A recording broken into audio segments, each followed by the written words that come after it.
Ang pananampalataya ay bunga ng pakikinig at ang pakikinig naman ay bunga ng pangangaral tungkol kay Hesukristo.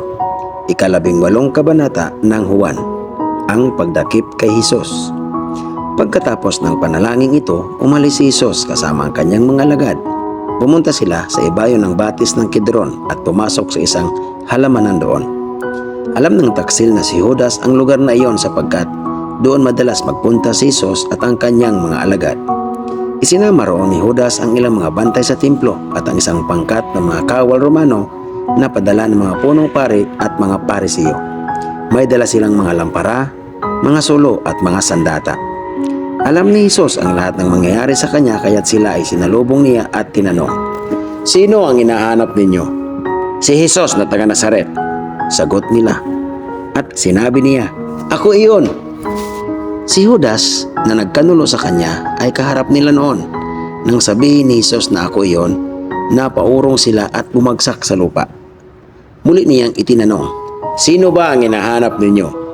Si Hesus na taga Nazaret," sagot nila. Sumagot si Hesus, "Sinabi ko na sa inyong ako iyon. Kung ako ang hinahanap ninyo, hayaan ninyong umalis ang mga taong ito." Sa gayon, natupad ang kanyang sinabi, "Ama, walang napahamak kahit isa sa mga ibinigay mo sa akin." Binunot ni Simon Pedro ang kanyang tabak at tinaga ang alipin na pinakapunong pari at natagpas ang kanang tainga nito. Ang pangalan ng alipin ay Malco. Sinabi ni Hesus kay Pedro, "Ibalik mo sa lagayan ang iyong tabak. Sa pangalagay mo ba'y hindi ko iinumin ang kupa ng pagdurusa na ibinigay sa akin ng Ama?" Dinakip nga si Hesus at iginapos ng mga bantay na Hudyo at ng mga kawal na Romano na pinamumunuan ng isang kapitan. Siya'y dinala muna kay Anas na biyanan ni Caiphas, ang pinakapunong pari ng taong iyon.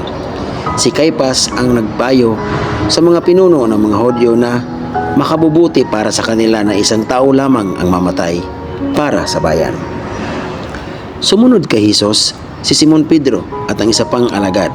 Ang alagad na ito ay kilala ng pinakapunong pari kaya't nakapasok siyang kasama ni Hesus hanggang sa patio ng bahay ng pinakapunong pari.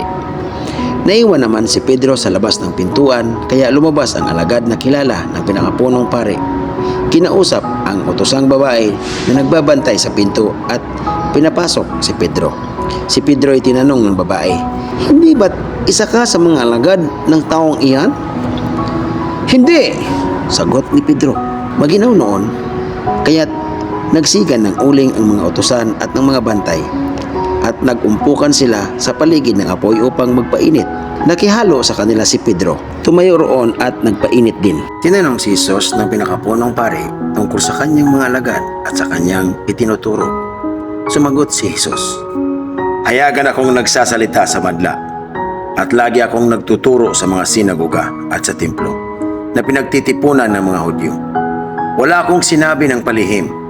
Bakit ako ang tinatanong ninyo? Ang tanongin ninyo ang mga nakarinig sa akin. Alam nila kung ano ang sinabi ko." Pagkasabi nito ay sinampal siya ng isa sa mga bantay na naroroon.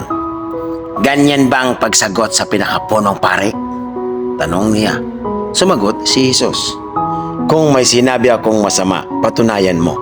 Ngunit kung tama ang sinabi ko, bakit mo ako sinampal?" Matapos ito, si Hesus na nakagapos pa noon ay pinadala ni Anas kay Caiphas, ang pinakapunong pari. Habang nagaganap ito, si Simon Pedro ay nakatayo at nagpapainit pa rin sa tabi ng apoy. Siya'y tinanong ng mga naroon, Hindi ba't alagad ka rin ng taong yan? Ipinagkaila ito ni Pedro. "Hindi!" sagot niya. Tinanong naman siya ng isa sa mga utusan ng pinakapunong pari at kamag-anak ng lalaking natagpasan niya ng tainga. "Hindi ba't nakita kitang kasama ni Hesus sa halamanan?" Muling ikinaila ito ni Pedro at agad na tumilaok ang manok. Maaga pa nang dalhin si Hesus sa palasyo ng gobernador mula sa bahay ni Caiphas.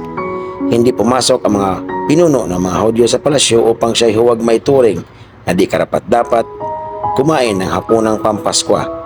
Iya't si Pilato ay lumabas sa palasyo at tinanong sila, "Ano ang paratang ninyo laban sa taong ito?" Sila ay sumagot, Hindi po namin siya dadalhin sa inyo kung hindi siya gumawa ng masama." Sinabi sa kanila ni Pilato, Kayo na ang bahala sa kanya at hatulan ninyo siya ayon sa inyong batas. Subalit, sumagot ang mga Hudyo. Hindi pinahihintulot sa aming humato ng kamatayan kanino man. Sa gayon, natupad ang sinabi ni Hesus nang ipahiwatig niya kung sa anong paraan siya mamamatay. Si Pilato ay pumasok uli sa palasyo at ipinatawag si Hesus. Ikaw ba ang hari ng mga Hudyo? Tanong niya. Sumagot si Hesus. Galing ba sa sarili mo ang tanong na iyan? O may ibang nagsabi sa iyo tungkol sa akin? Tugon ni Pilato, sa tingin mo ba'y Hudyo ako? Ang mga kababayan mo at ang mga punong pari ang nagdala sa iyo rito. Ano ba ang ginawa mo? Sumagot si Hesus, ang kaharian ko ay hindi sa sanlibutan ito. Kung sa sanlibutan ito ang aking kaharian, ipaglaban sana ako ng aking mga tauhan upang hindi may pagkanulo sa mga Hudyo. Ngunit, hindi mo na sa sanlibutan ito ang aking kaharian. Kung ganon, isa kang hari, sabi ni Pilato.